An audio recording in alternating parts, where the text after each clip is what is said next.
Thank you, and I take that as a reminder that I have to delete some of those things on the resume on the website because it is embarrassingly long what you have to say there. The other thing I find embarrassing is that I'm now here the German on the stage. I feel European.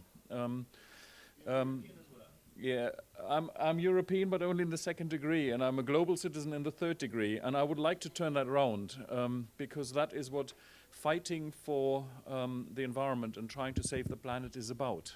It is about all humanity in one go. It's an indivisible good that we have. Now, you are all here and you're learning a little bit of German. You've studied Germany and you studied German culture, otherwise you wouldn't be attending this here. When you think about German culture, what comes to mind?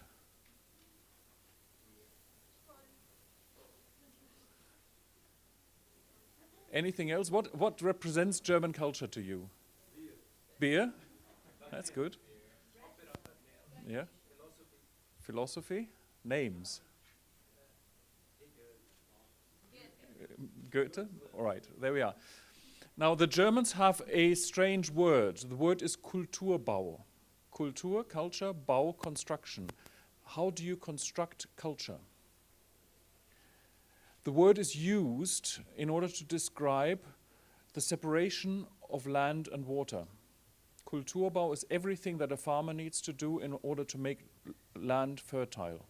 Irrigate it, drain it, have a field, drain a swamp, fill the trees, cut a forest. That is Kulturbau. When God created the world, it was perfectly wild. And it's only the German who understands Kultur and Kulturbau who can create a landscape that can feed people. And it's only when you have an agriculture, again the word culture in there, an agriculture that produces surpluses, that is when you can build urban centers.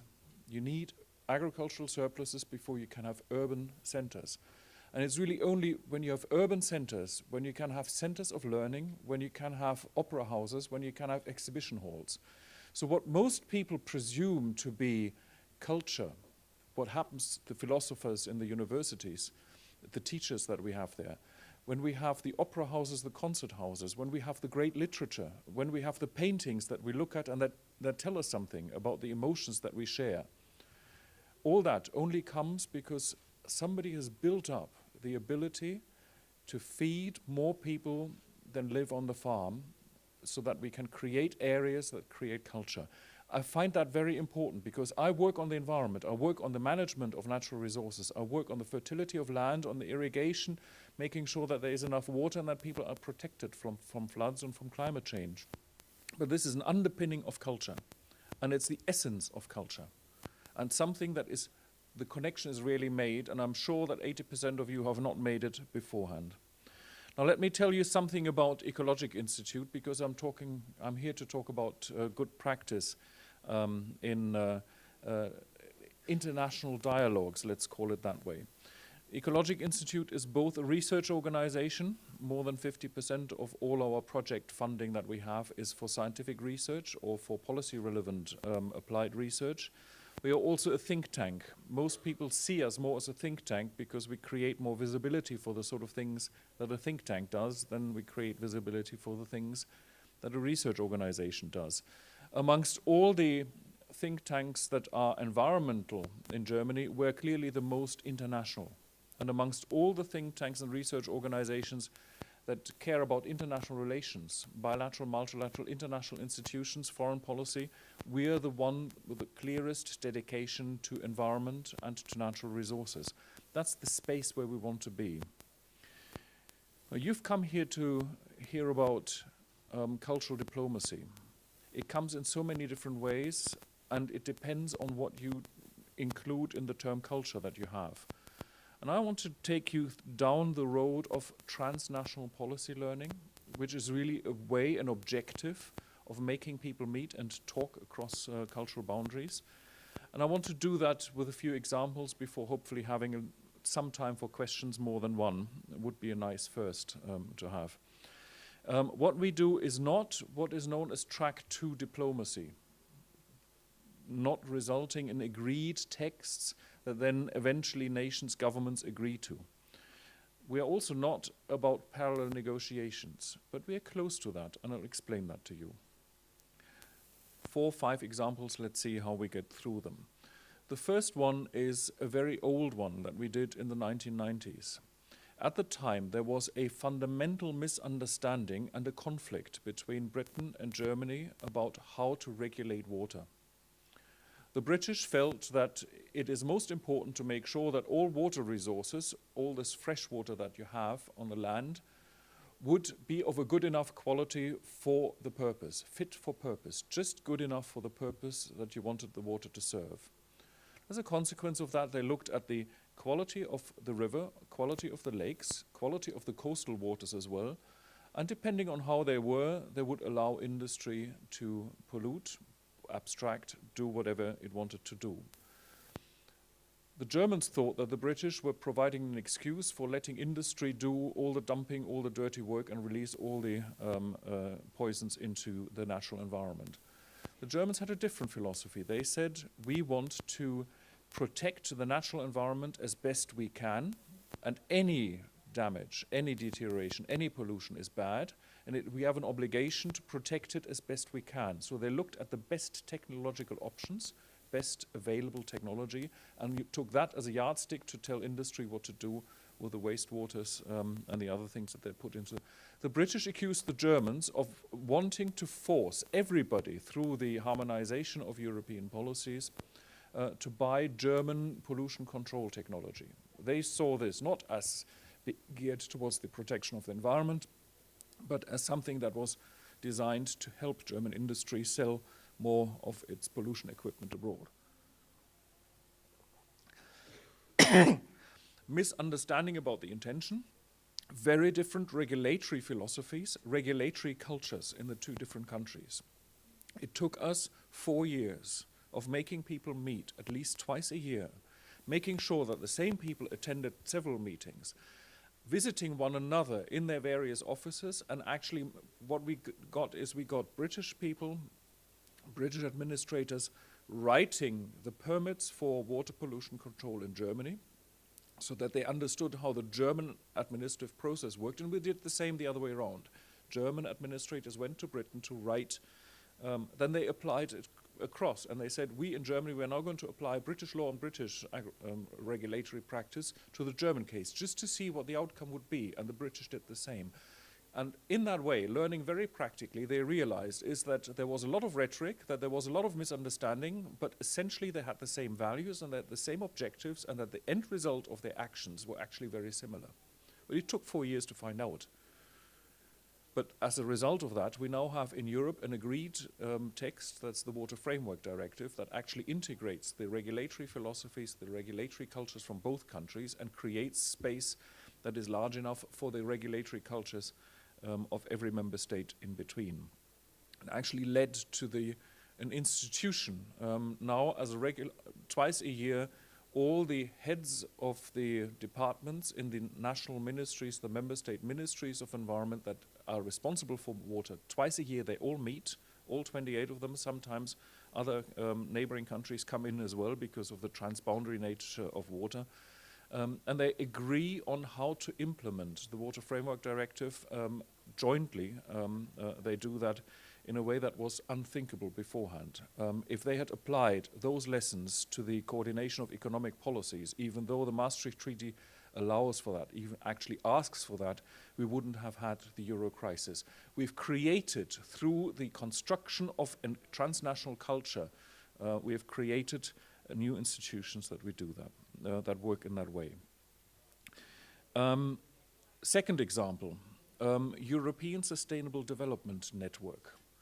In every member state, and in the European Commission and the European Environment Agency, but in every member state you have one government official who is responsible for coordinating everything that happens in the EU on the environment.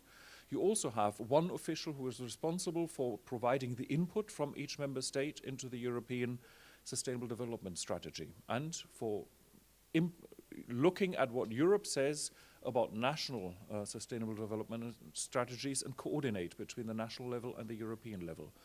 So they are 56 such people, plus perhaps a dozen from the European institutions, that actually care about how to coordinate different policy objectives, different policy actions in Europe, but also in the member states. They never met in a substantive way. They met by chance. Some of them meet when they prepare the meetings of the ministers of environment. They meet about 3 times a year, twice in Brussels, once somewhere else. So sometimes there were meetings, but they never had an organized, structured dialogue where they could set the agenda and find out what they really care about, and to discuss best practice, good practice. Also try to learn from the mistakes that other people have made in order to avoid the repetition of mistakes. We sat down together with them, we asked them what they wanted to do, and we suggested to them not only how to develop a steering committee, how to develop the financing, how to develop the secretariat so that the whole thing works, keeps working, how to set up the agenda, and how to make sure that there is enough stability and continuity in the participation, but also always new people coming in, so that there is something new, something interesting, that the agenda changes. You need a balance between stability and flexibility in institutions that are designed for policy learning. It lives today. For the past 10 years, it has done very good work, and the model of building such things, which are not international institutions, we are not negotiating agreements where governments in the end set up new international institutions. The European Sustainable Development Network does not have a legal structure. It does not have legal personality. It doesn't have a budget. It is simply people coordinating. But they're doing that in a very good, stable way as a community for the past 10 years. It's a question of how you design, and not always do you have to have an institution at the end. It can be an association or an organization of an informal nature if there is enough political will and if there is enough congruence in the objectives that people have, if there is enough overlap in their internal professional culture, and you can build that. This is an important example because what we brought together was very different people with very different languages, all the different languages in the European Union, 23 of them, I think, at the moment. And bringing that together means that you have to overcome the cultural barriers between many people at the same time. The dialogue between Germany and the United Kingdom is bilateral. Other European nations were there as guests and as observers, but the struggle really was a bilateral one. In the European Sustainable Development Network, it was really a multinational approach with the difficulties that that has. A third example, because I want to highlight something, is a purely national one. Germany has very different cultures even within it. And I don't mean the fish heads in Hamburg and the mountain farmers from Bavaria, but people with very different professional cultures. People who care about transport policy are very different from people who care about food policy and food safety, are very different from people who care about social aspects of providing public services. What we did is we asked in interviews about 80 people what they thought a sustainable water management in Germany would look like. First of all, they didn't understand what we meant. So what we were forced to actually write up a sketch including everything, sort of paint the firmament, a tour d'horizon, as they say. What could be included in it? And it's only after people understood the scope of what we were trying to do that they were willing to engage and tell us what they wanted to be in that picture. So 80 people, we interviewed them and we discussed with them, what do you want? And then we confronted them with the summarized findings. We sent them our report. The initial report was about 80 pages. And then they commented on that, and we organized a number of meetings where we discussed particular challenges, how to work on how to resolve conflicts between the objectives of different policy areas. There were people who wanted to make sure that every river in Germany was straitjacketed, and so that they could have big ships going fast up and down these things. They wanted to convert our rivers into highways for big ships.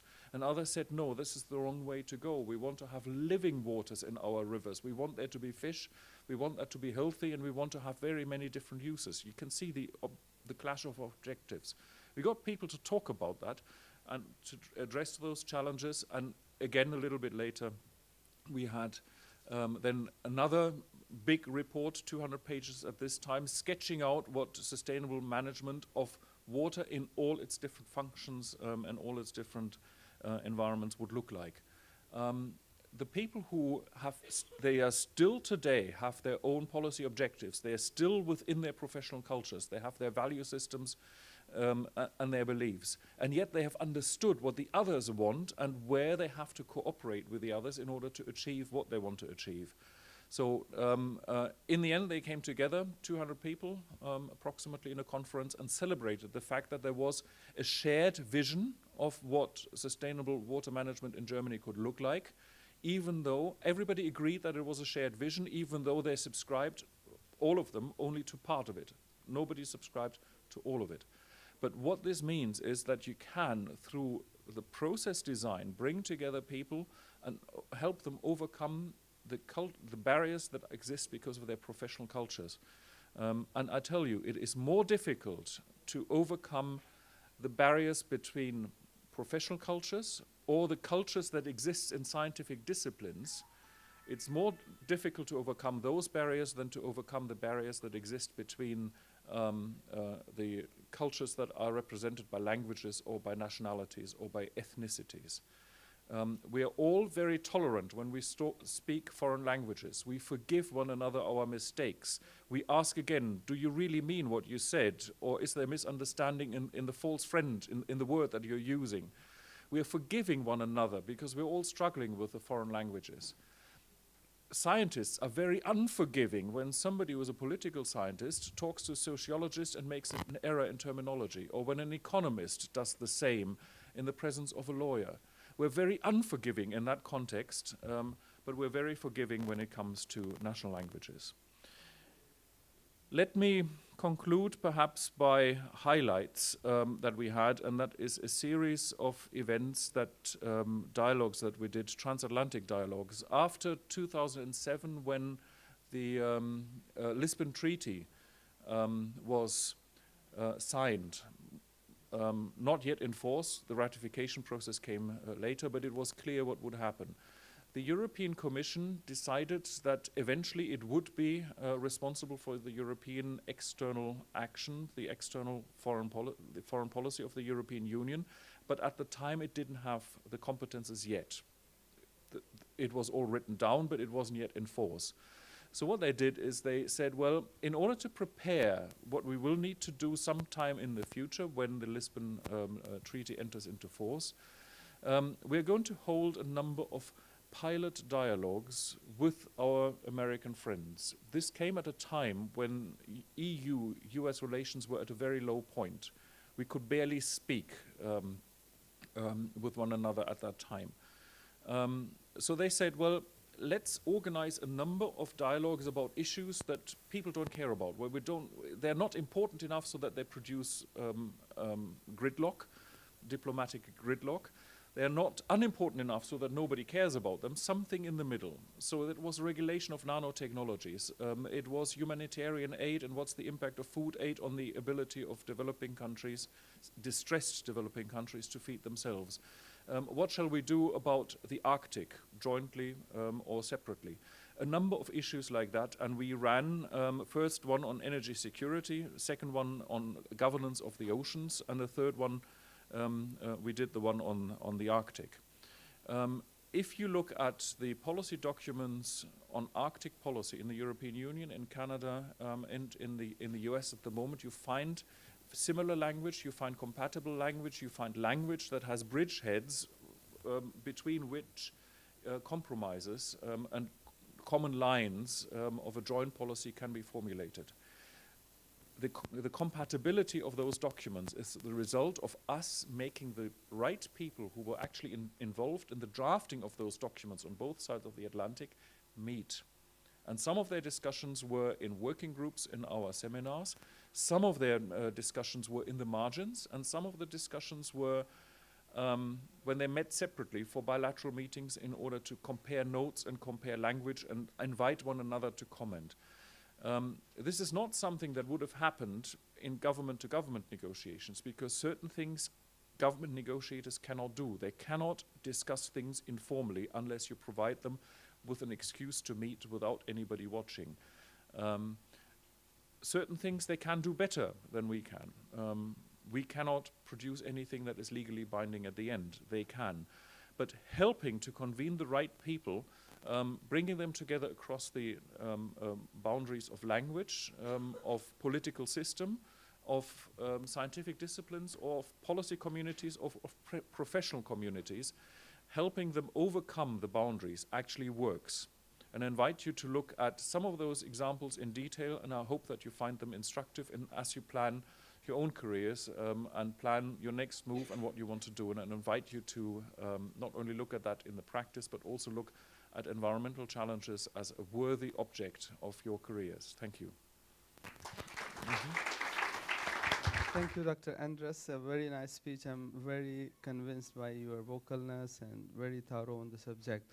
So I come from Balochistan, which is the southwest part of Pakistan. I was part of, some discussions with Europeans some time ago on global warming, and what happens in one part of the world has impact, obviously, on other part of the planet. So Pakistan has been, facing floods since 2007 to 10. And there was immense drought in other parts of the world. So I was just to ask you one question. How do you do, community engagement on water harvesting at the community level, and how that is, you talked about policy levels in the European Union, but we work with the communities on environment and climate change, and they enormously, contribute to that. So how that is done in Germany at the community level, at the household level? Thank you. I knew that if there's one question, it would either be very down to earth or in the water, or it would be a very high-flying question. You brought us down to the local community. I don't know about the water management background in Balochistan. I imagine that you have levels of stress that are much more serious than what we have in Germany. Germany is a water-rich country. The challenges that we have in our water management are relatively harmless compared to what you have in other parts of the world. But we do have all the challenges. We have too much water, we have arid areas or semi-arid areas even in Germany that require irrigation to be productive. There's towns that have lots of water. There are towns that need to be fed water through long-distance transfers, which means that you're denying development opportunities elsewhere. So the variety is there. But what sets Germany apart is a very traditional, long-standing and largely agreed legal system, including ownership of water, and not only the ownership of the water resources, but also the appropriation and putting it to different types of users, and they can be rival. You can use water for some purposes and then it disappears, or it's no longer usable for another purpose. We have an elaborate legal regime for that, including the ownership and the appropriation through old sources of law. Some of it goes back centuries, but some of it is modern administrative law. And we have not only the law, but we also have a very competent and relatively honest administration compared to other parts of the world, which means that if people agree on something, then they can rely on the common institutions to actually deliver on the agreement. If an agreement is not honored, it has legal consequences, and the benefits will be taken away from whoever doesn't honor the agreement, and the victim will be compensated. This is a very strong feature of Germany as a well-governed country, where all of the components of Germany are well-governed. Even the new member states, new lender in Germany, that were integrated after the fall of the wall, today they are very well governed by international standards. And under those circumstances, the stresses that we have and our ability to agree on solutions and then to implement them, make sure that they happen, that is very strong. And in some cases, and I fear it may be the case in Balochistan, is the preconditions for resolving the issues are not there, not so much because there isn't enough water. Where people are, there is enough water, otherwise they wouldn't be there. but it's the other aspects that need to be overcome, and it has something to do with administrative culture, legal doctrine, legal culture, and to what extent what you have in the formal legal regime. In many developing countries, the legal regime and the administrative structures have been shaped by colonial powers that have not taken into account the older, the traditional understanding of who owns resources and who can appropriate them for what purpose, and things like that. When there is a mismatch, then very often it's really that misunderstanding between the old culture and the administrative culture that was imported and established only relatively recently, 2-3 generations ago. That needs to be resolved. So you need cultural diplomacy between the indigenous people and the foreign implant of administrative and legal culture. That is where you need to mediate. That would be my general response, and I hope I've spoken to everybody who comes from a developing country. Thank you. Thank you very much.